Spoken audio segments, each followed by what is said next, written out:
gentlemen, welcome to Real Talk. I'm your host, Saieed Ali, a spiritual consultant and real estate businessman. Remember, for those of you that are having spiritual problems, you can feel free to contact me. Those of you who have properties to sell or looking for property to buy, you can also contact me. And if you lend your friend and your family your hard-earned cash, and you cannot get it back, you have an agreement, documents, please contact Real Talk Debt Collection Department.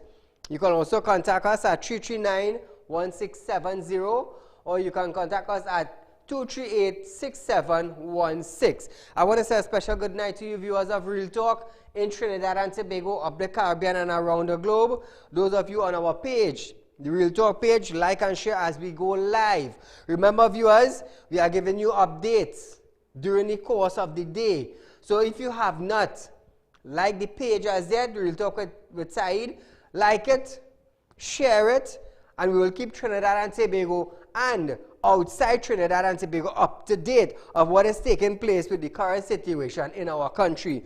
Those of you on YouTube, TT Real Talk, subscribe, hit the bell, and you would know when we go live. Now viewers, before I start off tonight, Real Talk is a live show on Monday to Friday from 7 to 8 p.m. with a rerun the following morning at 10 a.m. So if you did not see it during the course during the night, you can have a rerun, watch the rerun the following day. So it's not like you're missing out anything because we have a rerun.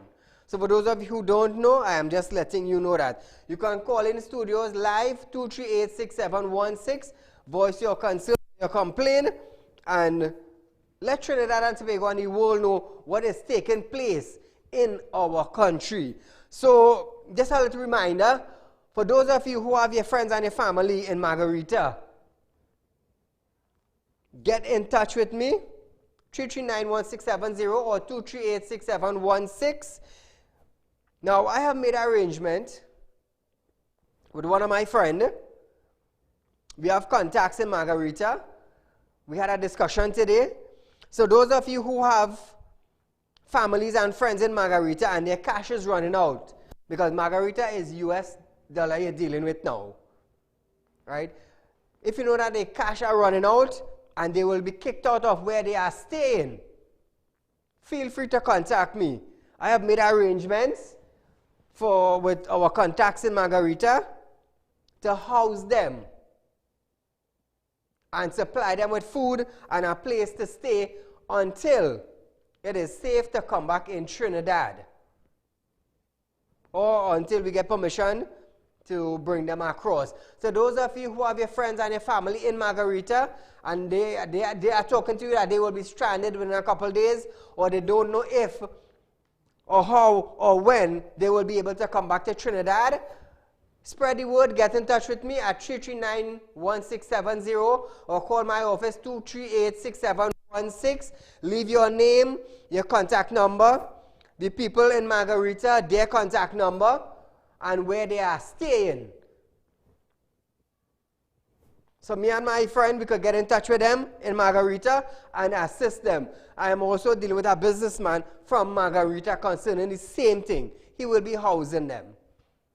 So you can get in touch with me and we will see what goes on from there.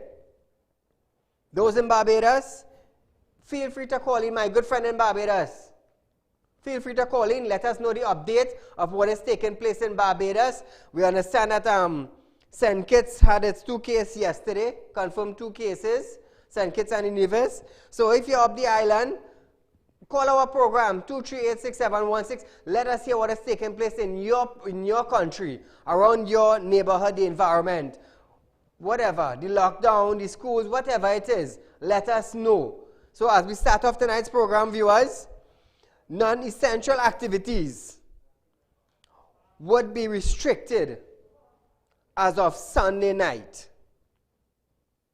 midnight Sunday night. This announcement made by the Prime Minister, Dr. Saieed Ali, at today's media briefing. The Prime Minister said this is to ensure that the COVID-19 situation is under control.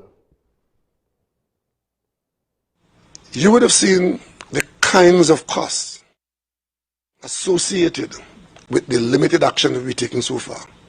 And the further action that we are going to take will have similar kinds of consequences in terms of inconvenience and costs. And also, don't forget that we don't know how long this thing is going to last. We have to factor that into it as well.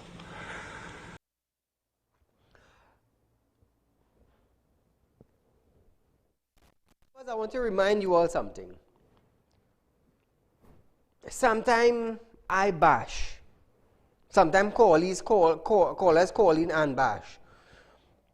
Not all the time I would do that. There are times when I need to put aside the bashing and agree with the ministers. Sometimes I would ask for certain things, and within a couple days' time, within a week, we see it happening in Trinidad. So I am agreeing with the Prime Minister on this statement that he made. They are putting things, they are taking some measures to put things in place. It might be very harsh, but it is to prevent the spread of COVID-19. As we all would understand what took place with somebody from the from our show recently, due to a lack of knowledge or understanding of how serious it is. Dr. Saieed Ali, the Prime Minister of Trinidad and Tobago, admits that some of the measures being taken would cause some form of inconvenience. You would have seen the kinds of costs associated with the limited action that we're taking so far. And the further action that we are going to take will have similar kinds of consequences in terms of inconvenience and costs. And also, don't forget that we don't know how long this thing is going to last. We have to factor that into it as well. Caller, good night. Good night, Saieed. Go right ahead. And to all your callers. One of the hosts of another program was probably ignorant to the fact that he should have isolated himself, right? Mm-hmm. And I was saying that is something similar to the leader of our country. He came in and he did not isolate. True. So there's a calypso, follow the leader, follow the leader. Mm-hmm. But I don't want to go there. I want to go to the guy who died. That is of particular importance. Mm-hmm. A lot of people are ignoring. He came in on the 5th of November. Mm-hmm. So how many people would have entered Trinidad after him? True, true. I was thinking Right? about So that, the yes. 19,000 they're talking about Mm-hmm. is much more than 19,000. The 19,000 is from the beginning of March. Yes. So you have a whole list of people coming in from the 5th. Now, they attributed him to an imported case.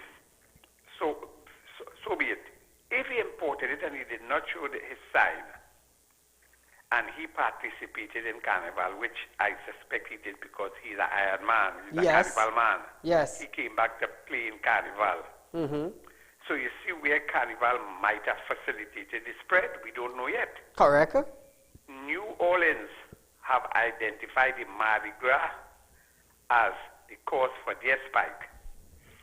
So the ministers and them and the leader of our country want to ignore that critical issue, where they ignore calls from certain sectors to shut down the Carnival. I think if we had shut it down, in hindsight, we'd be in a better place. Mm-hmm. Plain and simple. Yes, they're trying to bring back the horse that has already bolted. Because all of those people, a rough estimate, it might have been 60,000 people coming in who would have mingled with each other during the festive season, all the partying. You remember Gary Griffith say the safest place was in a fete? No, be laughing. No, That I understand what you're saying, yeah. It's It's true. things our leader tell us, you know. Mm-hmm. A lot of our leaders are ignorant to what is happening, you know. We're waiting abroad for guidance. That is all well and good, but we have to mitigate circumstances within our country, and I don't see that with the leadership. Okay, I give somebody else a chance. Bye and have a nice day. Thank you, my friend. Well said. Well said. Keep in mind how many persons this individual came in contact with. Now, we talk about carnival. We would say shut down carnival. We would say so, but the government would look at it like this. The revenue that is coming out from carnival, the revenue that is coming from carnival or out of carnival would be a huge amount for the government. So this is how they probably viewed carnival, because of the revenue that was generating within that carnival week. And it will also be a plus in Trinidad and Tobago for the hotelers.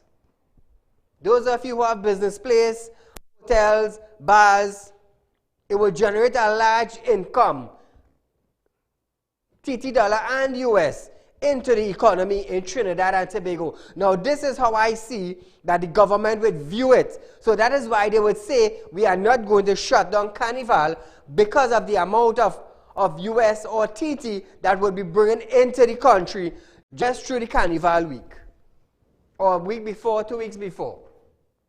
So probably this is why they did not shut down the carnival. Dr. Rowley, however, warned that the police will enforce the law if persons are found disobeying orders. And if you're going out, it's part of the essential arrangement, essential to get food, essential to get medicine, pharmacies will be open, and so on. The Prime Minister said, though, that there is no need to rush for anything. It comes into effect on Sunday night. There's no need to over-rush. We know that you'll move to make arrangements because you know what is coming. If you have to go out to work, to do these things in the essential sector, you make the arrangements.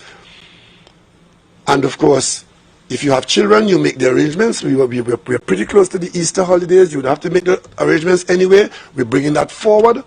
If you don't have any business out there other than just congregating, liming, or just trying to give trouble, we will respond. So the Prime Minister now I realize, and some people in Trinidad realize, that there are people or persons in Trinidad that is taking COVID-19 for granted up to now. So the minister now is taking harsh measures and putting it in place so we the citizen would obey by force. By force. Just to prevent the spread of the virus. Now, I don't want to call a number. But let's just say now there's a confirmed 65 case, right? Now, what about just saying if it doubles? That would be 130. What the government is trying to do is to prevent it from doubling. That is what they are trying to do.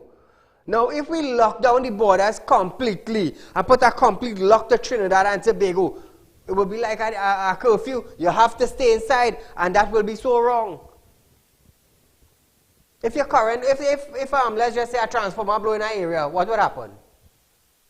Somebody falls sick, what would happen? No emergency, ambulance not running.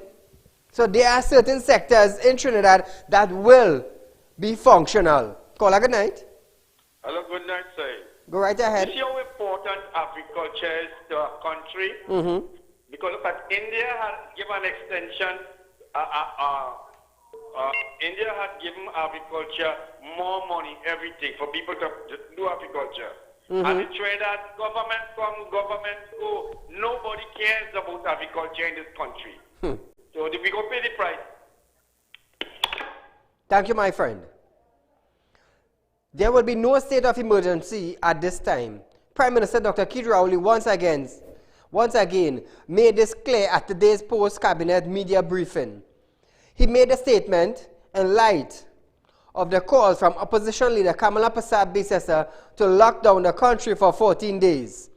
In a media release on Wednesday afternoon, Mrs. Persad-Bissessar announced the death of one person as a result of COVID-19.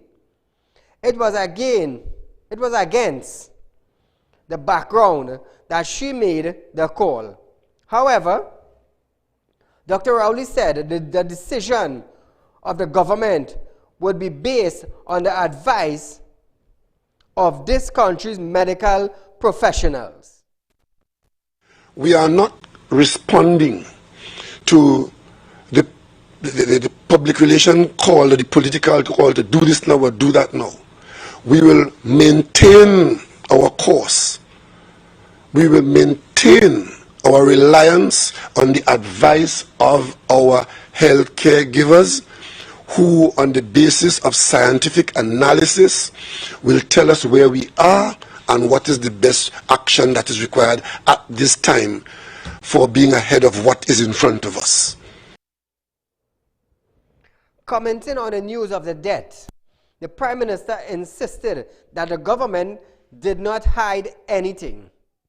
If people are led to believe that the government's position is one of deception, so you can't wait until the official protocol of the announcement of a death takes place, because you are led to believe that the government is hiding that fact.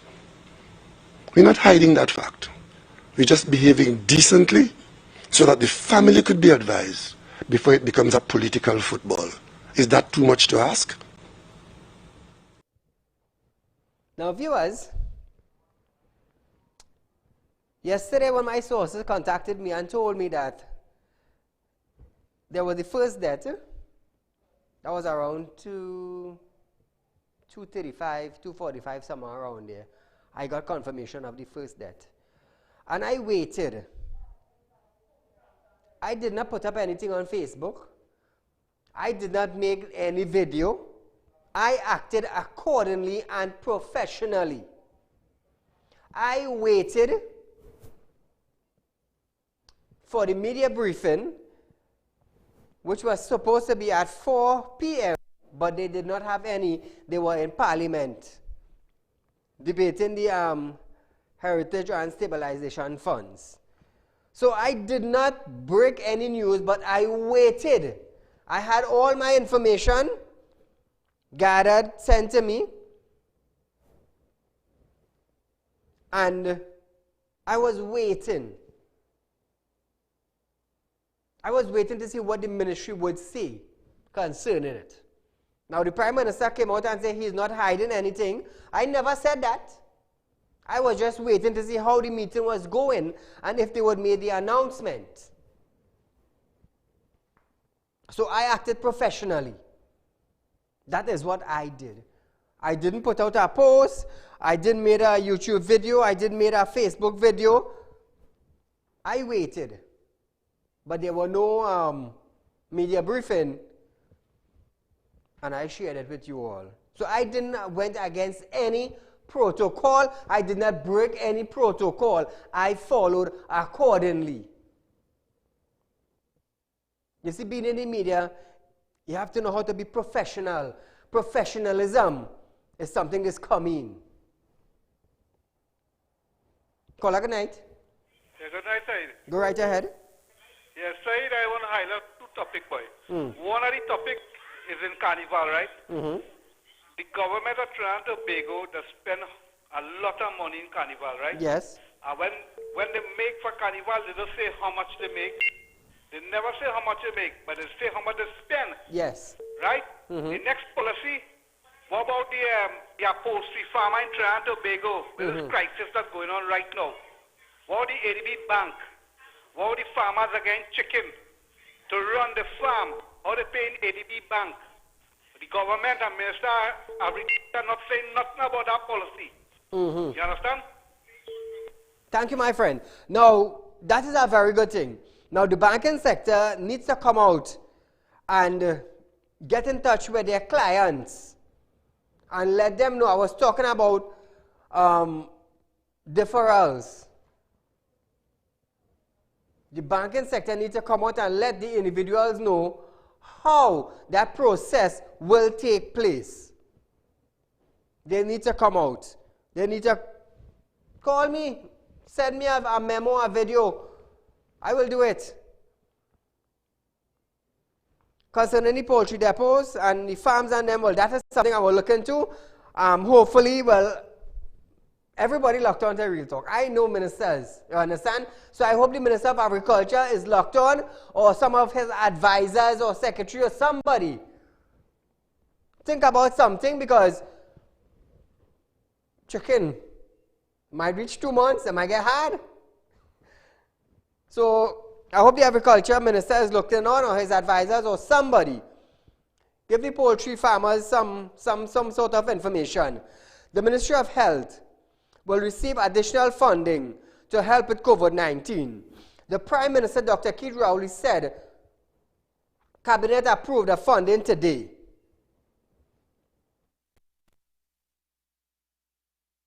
The general headings that this $157 million will be used fall under consumables. That is things like gloves, surgical caps, swab kits, syringes, and so on. The other second heading will be our human resource capacity. We have to ramp up our human resource capacity. So consultants, house officers, enrolled nursing assistants, and so on. The third category of spend will be under infrastructure. So today, I want to advise the national population that over and above all that has been said, the Minister of Finance has been able today, at the Cabinet's instruction, to make an additional $157 million available to the Ministry of Health as part of our further preparation to build further capacity, particularly in the RHAs outside of the NCRHA, which have not so far been identified as having the capacity to be a responding entity. Meanwhile, Health Minister Terence Singh said the money would be used in 4 main areas. The general headings that this $157 million will be used fall under consumables. That is things like gloves, surgical caps, swab kits, syringes, and so on. The other second heading will be our human resource capacity. We have to ramp up our human resource capacity. So consultants, house officers, enrolled nursing assistants, and so on. The third category of spend will be under infrastructure. So across the RHA system, we may be building more things like isolation rooms, self-quarantine area for staff, and so on. And then the fourth and final category will be equipment. That will be things like cardiac monitors, ventilators, vital sign monitors, and so on. Minister Singh said the North Central Regional Health Authority would get the biggest part of the additional allocation. He said today the regional health authorities have been using their budgetary allocations to deal with COVID-19. Eastern will be getting $6.2 million to ramp up their capacity, which will include the expenditure they are incurring at Balandra, because that is not a free service. That particular facility is costing us about $85,000 a month, where we had put in the $85,000, where we had put in those 68 citizens who came in from the cruise. The Northwest RHA, same categories again. They will be allocated $16.6 million again to ramp up their response. The Southwest Regional Health Authority, they will be getting $4.5 million under the same headings to ramp up their response. I will tell you, as of yesterday, the same instruction I gave UDCOT to reprogram works for Arima Hospital, which is now ready in case we need it. We are doing the same thing with the Point Fortin Hospital. So in case we have to use the Point Fortin Hospital for COVID-19, that will be up and running just as a primary care facility in the not too distant future. The rest of the funding, the lion's share of it, goes to NCRHA, because at NCRHA, that is the focal point for the COVID-19 response. They are in charge of the Cora Health Facility, where I gave you figures at a previous press conference. They are now up to 100 plus beds, and Couva. They will be receiving $129.9 million. So there you have it, viewers. This is where the 157 million will go. So they are pumping money into the health sector to make sure that we have everything ready just for the citizen. So this is not a time to bash. Sometimes I will do it if I am not comfortable with something. And at the end of the day, I represent a voice. I represent the citizen of Trinidad and Tobago. So the citizens know they have a voice that they can depend on. So viewers, for those of you, all these clips, it would be on the Real Talk page. So in case you forgot, you could just look onto the Real Talk page on the videos and you will see. So you will get a reminder. A rerun of this program, remember, is at 10 a.m. the following day. Caller, good night. Hello? The Trinidad and Tobago COVID-19 count is up to 65 after the confirmation of 4 more new cases. 3 of them are from the group of citizens who recently returned from a cruise ship and were quarantined in Balandra. The health minister said the other cases is another imported case. The Minister of Health urges members of the public to stay at home if ill. It added, if you have a high temperature or a continuous cough, please remain indoors and contact your nearest health facility. If ill at home, practice self-isolation from other members of your family as much as possible, and do not share common household items. So that was the update on the COVID-19 situation and from the medical field in Trinidad and Tobago. So we're going on to police and security now. Police Commissioner Gary Gifford has ordered the immediate closure of the Aruka police station. His order came after an officer with a recent history travel developed flu-like symptoms this week.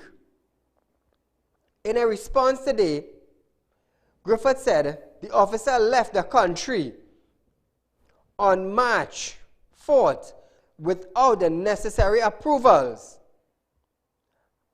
and acknowledged and went to St. Martin. So he did not write to the Minister of National Security seeking approval to leave Trinidad being a police officer. That is where he went wrong. In the meantime, the officers is awaiting testing. He returned to Trinidad on March 7th. And instead of going into self-quarantine, the officer returned to work the following day. When the officer developed the flu-like symptoms, Griffith said a decision was taken to close the station as a precautionary measure, following which all officers of the Aruka police station were ordered to go on self-quarantine. So you see how important it is, viewers? Just imagine, this officer left without writing a letter to the Commissioner of Police seeking leave to leave Trinidad. To leave Trinidad. Now he is back. He has flu-like symptoms. Now everyone at that station is in isolation. How sad. Police stations were ordered to go on self-quarantine. As a result, the cops said the Aruka police station will be temporarily closed and sanitized of the premises will begin today. Griffith said persons wishing to make reports should do so at the following police station: Arima Police Station, Maloney Police Station, Piaco Police Station, and Tunapuna Police Station. The Commissioner has assured that following the closure, they would increase the patrols in the Aruca district. Moving on to market. Caller, good night. Hi, good night, Saeed. How are you? I'm okay. Okay. Do you have the real amount that have been tested positive for the corona? Because this is 61. Somebody died. It is still 61. And apparently they are lying to the public. Do you have the figure by chance? When the ministry released a bulletin, they put the figures of how many tested, how many positive, and how many deaths. So those who following the bulletin or following news would see it on Facebook, the amount of person, when the Ministry of Health release it, they would see the amount of person being tested for COVID-19. How many tests they done so far, how many positive, and how many deaths. So it is in the media, it is on my page also. Every time they release a bulletin from the Ministry of Health, we post it up on Real Talk page. Caller, good night. Hello? Hi, good night. Go right ahead. Hi, good night, Saeed. I called in to enlighten something what's on my mind about the pensioners that's waiting for their check to be confirmed. Okay, now with the pensioners, in case they're wondering, banks in Trinidad and Tobago have been mandated that the first 2 hours in the morning time, if they open 8 o'clock, from 8 o'clock to 10 o'clock, all banks, just to see about the senior citizens. So if they get a pension, whatever grant that they get, the banks have been mandated. So from 8 to 10, the first 2 hours to see about the seniors. And after that, they will conduct any business with any individual. Okay, thanks so much. Not a problem, my dear. So we go on to the Charlotte Street and the vendors. The Port of Spain City Corporation has temporarily suspended all street vending on Charlotte Street. This is a measure to maintain social distancing in light of the spread of COVID-19. The suspension came into effect from Wednesday and will last until further notice. In a media release on Thursday, the corporation also said Central Market Police will now operate on a 24-hour basis.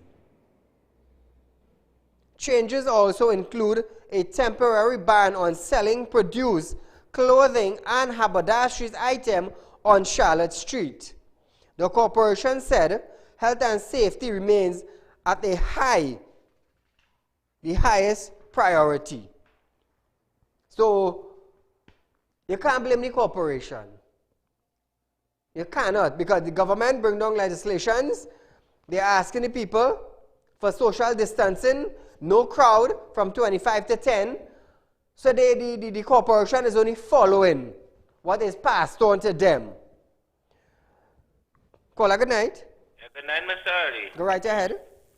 Mr. Ali, we are a people here in Trinidad and Tobago. You know when it have an accident on the highway, everybody would slow down and watch that accident. Yes. As soon as they pass it, they're doing the same wrong thing that caused the accident. Just so with the coronavirus, Mr. Ali, you've seen everybody lineman in corner, lineman here, lineman there, lineman all over the place. Nobody in study, nothing. You're by the bank, you jam up on one another in the line outside. So I don't know how to teach Trinidad anymore. Thank you, my friend. Commissioner of Police, Gary Griffith, is urging citizens to call 555 for quarantine breakers. He is encouraging the public to give information on persons who are not adhering to their responsibilities and who landed recently but are still out in the public. Now this, I applaud the commissioner for this, for taking this step, because there are many people coming into the country and are not staying indoors for the 14 days that is required.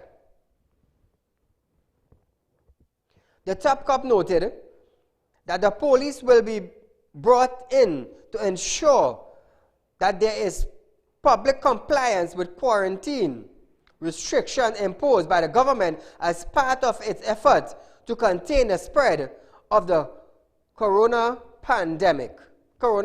pandemic. In speaking at a media briefing, Chief Medical Officer Dr. Parashram noted that the threats of non-compliance by delinquent persons poses a threat to the rest of the population. He said a list of names of the travelers was compiled by a committee and sent to the police and defense force for surveillance. Now, viewers, it is getting very serious. We as citizens of this country need to understand how serious it is. In Italy, let me tell you something. It's like the whole country just give up, you know. It is so drastic in Italy. It is so hard in Italy right now. Everybody is being locked down. Everybody. In Canada, I have a friend. For 4 days, she haven't left her apartment. For 4 days. In the U.S., well, I'm getting news that U.S. is surpassing China's with confirmed cases. So it's getting really critical, and I am asking you, the citizen, to take heed of what is taking place in your country. Keep in mind, this virus have no cure. It's two things that happen when you get it. Two things. And I will be very straight with you, because it is happening over the world. When you get the symptoms, two things could happen. Is either you overcome the COVID-19 or you die. I am being real with you. Is either you get over it or you die. That is the two things that could happen. Caller, good night. Caller? Hello, good night. Go right ahead. This is Saieed, good night. What do you think are some of the non-essential? What do you think are some of the non-essential services the government is speaking about? Hello? Yes, I'm here. Yeah, I just want to. What do you think are some of the non-essential services that will stay closed? That the government offices and other private. Now, viewers, the government is asking everybody to stay indoors. There's a list of essential and non-essential activities that will be released to the public, so you would know what category you fall in.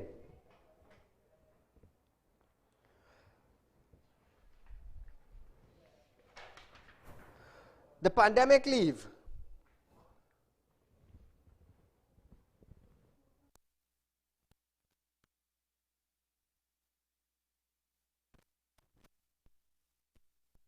The pandemic leave, which has been discussed by Labour Minister Jennifer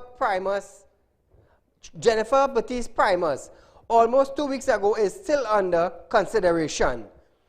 In light of the impact of the COVID-19 pandemic, this new type of paid leave was announced as part of a draft policy designed to provide assistance to employees and their workers. Employers and their workers. Caller, good night. Yeah, good night, Said. Go right ahead. I just want to highlight one topic, right? This topic is about the clinic in San Fernando General Hospital, right? You know, it have no clinic right now in the hospital and thing, right? So when you see your doctor paper expire, how you going to get medication when your doctor paper expire? You can get medication when you dispensary them. So we'd like the Minister of Health to come and say something about that. I understand what you're saying. This is another issue to deal with. Thank you, my friend. The draft policy would have to go through several stages of approval, and final approval will be made by cabinet.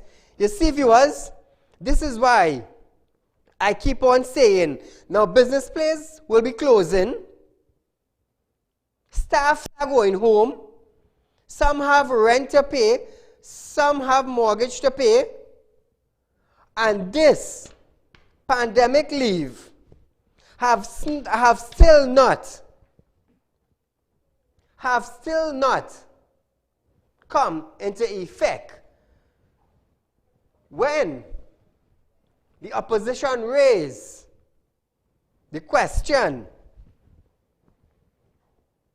to the to the Speaker in the House to discuss things, to put things in place, it wasn't important. Now keep in mind, people are going home. Some places have already started to close. So, I'm just shifting from that a little bit. Hello, good night. Hello, good night, Mr. Said. Thank you for taking our call.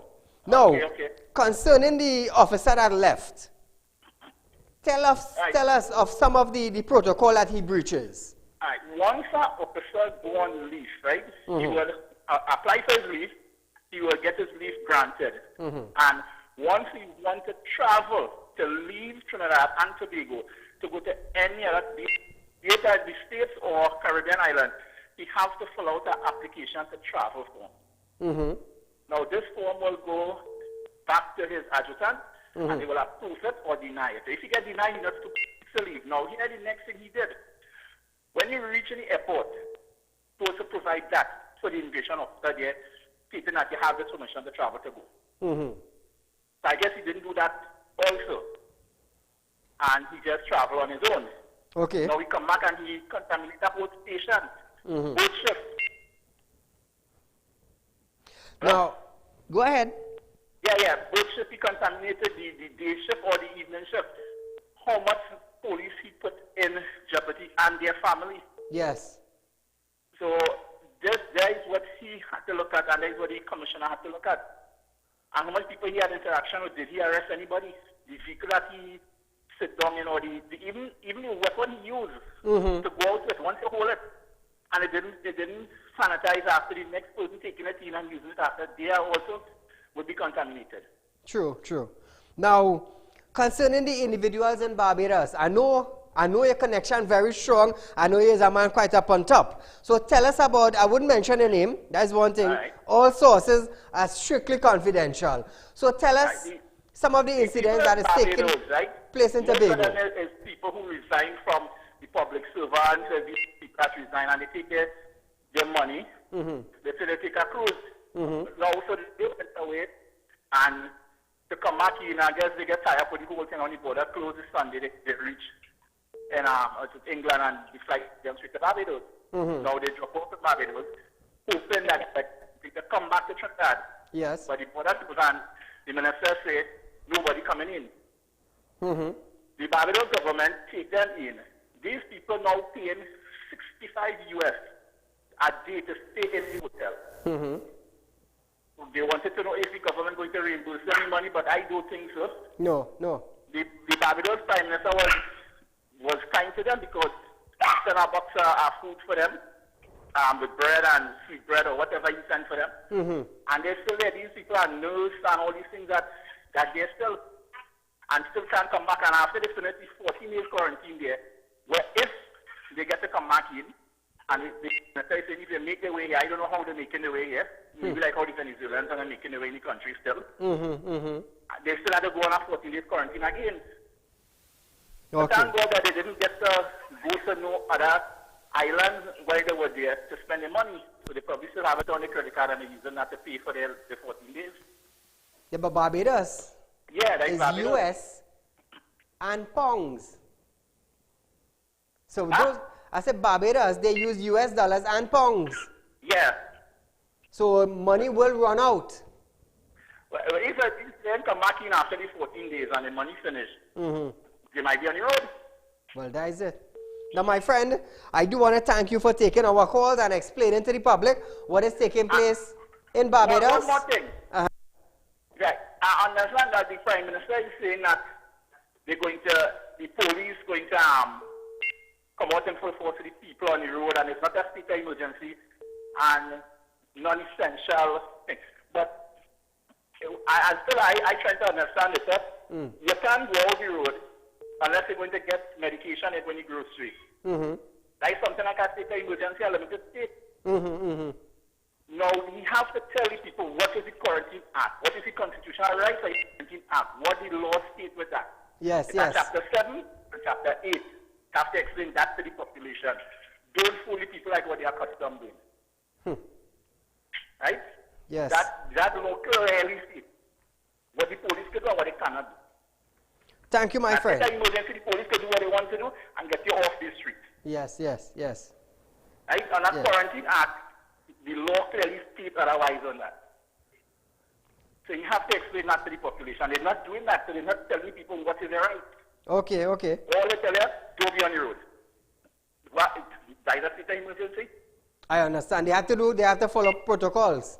Yes, and they not explain to the people or let the minister put it out. Right? Put it out so that the people will understand or somebody will explain it to them. If the senator, send it to you and you read it out for the people. I understand. I will see if I get it and get it to you. Thank you, my friend. I will sort it out with them and we will find out about the Quarantine Act and what the minister have in place for this. Thank you once more for taking our call. Now, concerning the pandemic leave, we have about 10 minutes on our show tonight.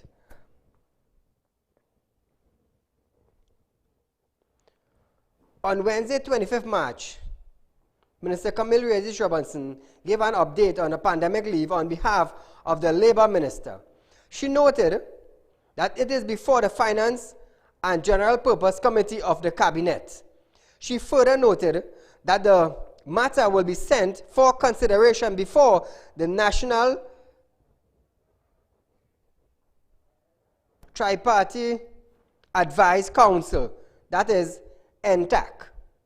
And once a response is received from that committee, it will be sent back to the Finance and General Purpose Committee, then to the Cabinet for final approvals.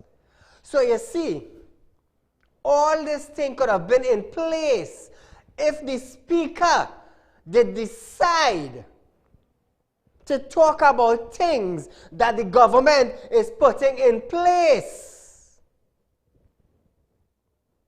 So renters wouldn't have to throw individuals out on the street. For those of you who do not know, at the end of every 30 days, a renter is looking for their rent because they survive on their rent. So this is a discussion still needs to go into. How long will it take before the pandemic leave come into effect? 1 month, 2 months, 3 months? Officers who will be eligible for pandemic leave within the public service are the following: public officers, permanent and temporary monthly paid and daily paid rates, fixed-term contract employees, short-term contract employees, on-the-job training, that is the OJTs. And guidelines on this leave are expected to be announced soon. So how the people in the bar getting their money? How the people from the casino getting their money? How the people from the fast food outlet getting their money? How? Because bars closed down. Fast food and restaurants, they have to close down. Cinemas closed down. So this is now where I am asking, how long would this pandemic leave take before it come into effect? So what does the employers now need to give to their workers to go to get pandemic leaves? This is something up for discussion. Caller, good night. Hello. Go right ahead. Yes. I am on quarantine, but we endure everything going well because the ministry calling us, the police calling us, and we endorse everything going very well according to people have to know what they have to do. So you are presently in quarantine? Yes, because what happened, we come in, me and my son come in Sunday and never get out the house. Wonderful. We just home and everything going fine and the ministry doing very good, whatever. Yes. And then the police calling me, so we endure, and if everybody could do it, it will be fine. Thank you, my dear. Thank you. Now, feel free to call me at 339-1670. That's my cell phone. And keep me up to date on how things are going. Thank you, my dear. So now back to the pandemic leave. You tell the bar people close down their place. How the workers paying rent? Remember, I have a lot of single mothers. How they paying rent concerning this? So there's a lot of things need to be put in place. I'm just asking, you know. Me a bashing, you know. If I was bashing, you'd hear me different. Caller, good night. Yeah, Mr. Saeed. Just speaking about the bar and the casino. What about the doubles man? Good. What about the man who making a day work by a neighbor? Yes. Cleaning a he not unemployed if he can't go. What True. about the man who washing the car? Yes, yes. Understand what I'm saying, Mr. Saeed?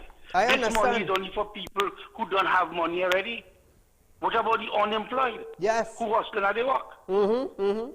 I hear nothing about that. Well, this is why I'm raising the topic. Thank you for calling in and highlighting the matter. You see, viewers, this is why we open the phone lines to the public. This is why Real Talk is one of the #1 current affairs program, because we deal with the issues. Let me tell you something. Policemen just have problems too, you know. Lawyers just have problems. Doctors just have problems.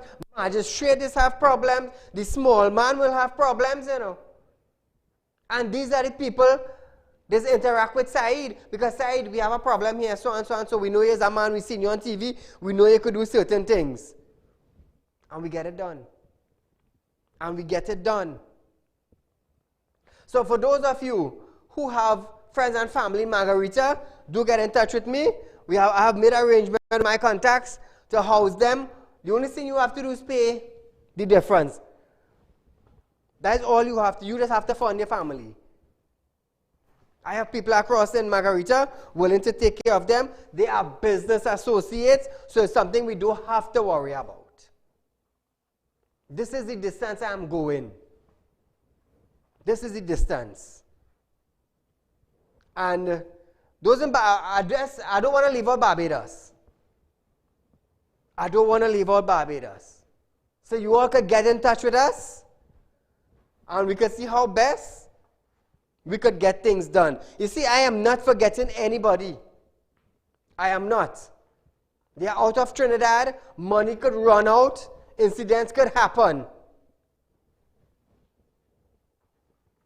So viewers, we have about 2 minutes left on our show tonight. Our rerun of this program is at 10 a.m. tomorrow morning. Those of you that are having spiritual problems, you have property to sell, somebody owe you money, get in touch with us, and we will be glad to assist you in whatever way we can. You see, Real Talk is about the people. It is about the people. That is why I don't beg for funding, you know. Because I know somebody go on side, we go run an ad with you, but you know you can't talk about this and you can't talk about that. Keep your money. I'm telling you one time, keep your money. Because nobody ain't coming to zip this mouth. Nobody. I pay my own staff. I fund my own show. So I don't have to beg.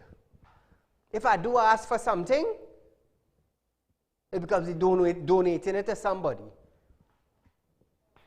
So that is what Real Talk is about. Real Talk is about the people. It's not about fame or popularity. I had that before I reached on TV. So them things will come through one ear and go through the next. People, please heed the calls of the government and things will run smooth. Because if you get caught breaking laws, about $50,000 you have to pay. You know. I hope you have the money put down. I don't have $50,000 put down to pay no court for no police. I am in media. My staff are in media. They are media personnel. We have our badge. So we are one of the essential people that needs to be out in the public to inform you, the viewers of Trinidad and Tobago and outside of Trinidad and Tobago. Viewers,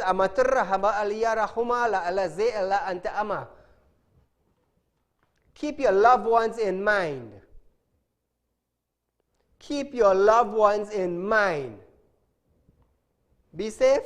Enjoy the night until we meet again. Good night.